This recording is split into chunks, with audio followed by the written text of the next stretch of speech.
अस्सलाम वालेकुम आबादगार भाइयों, ये जो आपको कॉटन क्राप में अभी नज़र आ रहा है ये पिंक बॉलवर्म का इनिशियल अटैक है। और ये आपको जो सिम्टम्स नज़र आए हैं ये इनिशियली ये सिम्टम भी आपको कॉटन क्राप में नज़र आएंगे। आगे हम इसकी तफसील में जाएंगे, उसमें आपको फुल डिटेल।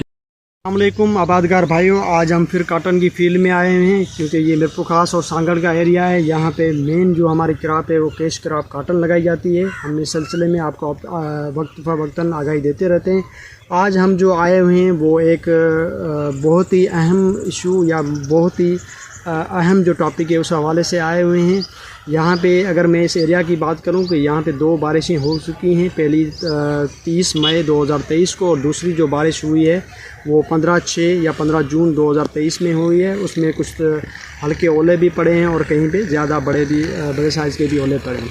अच्छा, हम इस हवाले से आए हुए हैं कि ये जो इसमें काटन जिन्होंने फरवरी में लगाई थी वो हार्वेस्टिंग करना भी आना शुरू हो गई है, और जिन्होंने मार्च या अप्रैल में लगाई थी वो जो है वो भी बॉल बनना शुरू हो गए हैं और आहिस्ता आहिस्ता हार्वेस्टिंग कर रहे हैं। अच्छा, इसमें मेन जो इशू है आज हम जो लाए हैं वो पिंक बॉलवर्म के हवाले से या गुलाबी सुंडी के हवाले से लाए हुए हैं। तो गुलाबी सुंडी जो दूसरे कीड़ों के मुकाबले में दिन ब दिन सबसे ज़्यादा और ख़तरनाक होती जा रही है, या दूसरे अल्फाज में मैं कहूँ कि ये सबसे ज़्यादा ख़तरनाक हो चुकी है। और इसका न सिर्फ हमारे आबादगार को नुकसान हो रहा है पर हमारी जो पाकिस्तान की इकनॉमी है उसको भी डे बाय डे नुकसान हो रहा है। और इसकी वजह से या इसके कंट्रोल की वजह से काफ़ी ज़मींदारों ने जो है कॉटन की फसल लगाना भी बंद कर दिया है या उसको तर्क करके दूसरी क्रॉप के चले गए। अच्छा, इसका जो कंट्रोल कहें या इसका जो अफेक्ट कहें वो कब आती है? ये पहले कुछ सालों में ये अपने लेट स्टेजेस में आती थी, लेकिन अब जो है ये अर्ली स्टेजेस पे भी आना शुरू हो गई है।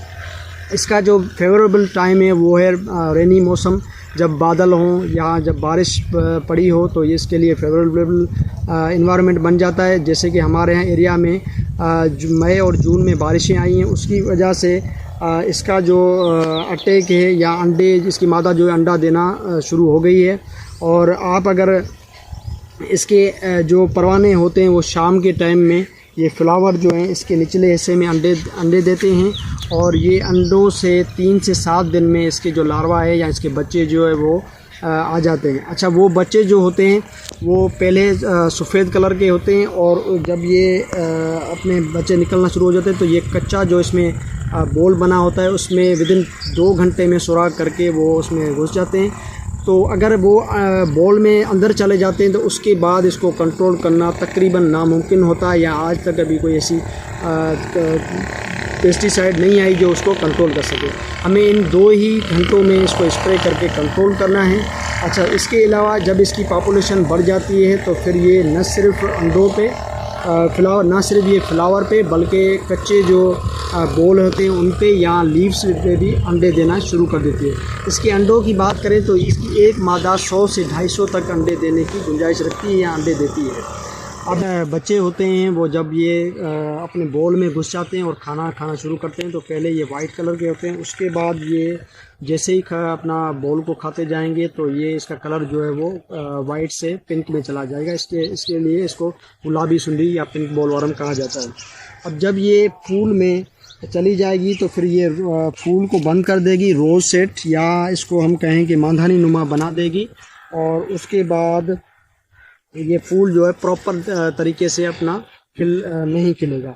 अब इसके कंट्रोल की अगर हम बात करें तो ये जब लास्ट पिकिंग होती है कॉटन की तो हमें उसके बाद इन फील्ड में बत्तियां छोड़ देनी चाहिए ताकि वो जो ये अफेक्टेड फूल हैं, बोर्ड्स हैं, इन सारों को खा के कुछ कंट्रोल हो जाए।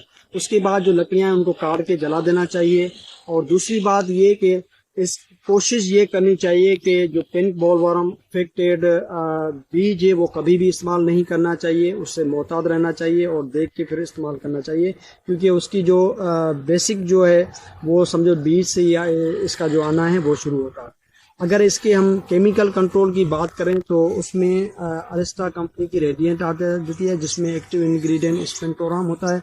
जो कि 80 से 120 ml जो है, आप 80 से 120 ml इस्तेमाल कर सकते हैं पर एकड़ में। अच्छा, ये रेडिएंट न सिर्फ आपकी जो पिंक बोलवर्म है उसको कंट्रोल करके, बल्कि आजकल जो थ्रिप्स का मसला चल रहा है उसको भी बआसानी ये एक ही दवा वो कंट्रोल कर सकती है। उसके अलावा अगर मिक्सचर की हम बात करें तो फिर उसमें बोल्टान आ जाती है सवात एग्रो की, जिसमें 2 एक्टिव इंग्रेडिएंट हैं, क्लोरोपाइरिफास और गामा साइलोथिरिन जो है इसमें एक्टिव इंग्रेडिएंट्स है, जो कि 500 ml पर एकड़ के हिसाब से इस्तेमाल करना चाहिए। तो ये कुछ जो हमने 1-2 प्रोडक्ट्स आपको बताई हैं। इसके अलावा आपके एतमाद वाली कोई भी कंपनी या इन एक्टिव इंग्रेडिएंट्स के हवाले से जो भी कंपनी की अच्छी प्रोडक्ट मिले जिनको आपको एतमाद हो तो वो आप इस्तेमाल कर सकते हैं। मकसद सिर्फ ये है कि हमें वक्त फ़ वक्त पेस्ट स्काउटिंग करनी चाहिए और हमारे फसल जो है अभी समझो कि हमें कैश क्रॉप जो है वो कैश पैसे मिलने वाले हैं और रेट भी अच्छा है, कुछ कमी पेशी होती है, लेकिन आप ये देखते रहें और रेनी मौसम या इसमें इसका स्प्रे या इसका कंट्रोल लाजमी करें। अगर आप नहीं करेंगे तो ये जब बॉल में घुस जाएगी तो फिर आप कितनी भी स्प्रे कर लें या कितनी भी कोशिश कर लें, ये कंट्रोल नहीं होगी और उसके बाद आपका खर्चा भी बढ़ेगा, ये कंट्रोल भी नहीं होगी और मार्केट में जब आप ये अपनी कपास ले जाएंगे तो वहाँ पे आपको रेट भी अच्छा नहीं मिलेगा। हम वक्त आपको आगाही देते रहेंगे। अगर हमारी वीडियो आपको अच्छी लगी तो शेयर करना, लाइक करना और कमेंट्स में हमें ज़रूर बताना, ताकि कि हमें पता चले जो हम ये काम कर रहे हैं बेहतर है तो हम उसको इम्प्रूव करें। थैंक यू, बड़ी मेहरबानी।